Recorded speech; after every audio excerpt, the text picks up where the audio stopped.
Outfit check. Manlupad ang mga papadako na dyan ako. Ano itong outfit? Mula sa laag nakakuan ko na ito naong or daghan na kayo ng patlig-patlig saan na lang. So magsalaag tataron kay Domingo dito ay importante rin ni ano lakawon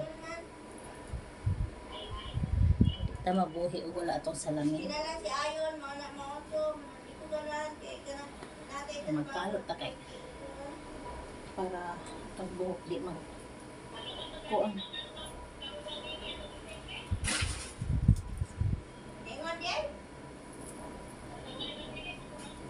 Ayun. Dakuan na dyan ako itang. So, ayan. Ang atong bag. Kanila atong bag. Dadon kay. Ragid na kay itong bag. Kanitang dadon na bag kay. Magkuan ka. Mapalit ta. Personal na gamit. Personal na pagamitan. Okay.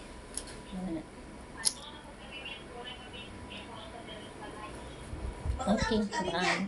Hello everyone. So, abot nami gikan na malit o mga masima-sima o mga personal gamit para sa dili sa amo. Please pagkat. Wala na bigay ko diri. So, kinsa man is ang lovely ni medyas. Ito ni medyas o good morning towel niya.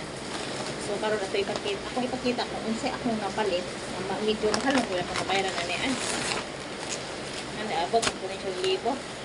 Wala ni akong ipalit pero ni 1,000 kapit akong nabayad. Kahit po biscuit. Masima-sima na chicheria. Yan, sila umon ka chicheria. Tayong tissue. Kaya tissue. Ito mga pang personal gamit. Iman provide sa itong amo. Kaya yung biscuit. Sliced bread. Napkin o panty liner. Kaya yung kape. Another kape. Kaya yung conditioner. Keratin. 2 dosina. Ba't umabot ito ng libo? Ang mahal na ng mga bilihin talaga. 1,000 mahigit na. 1,000 grabe na. Mahal tayo medyo. 1,070. Tanan ako nabayad. Tumora na. Ako na pala eh. Wala din nila eh. Makar maorat tanan. Kusog ng ulan sa gawas. Maorat to.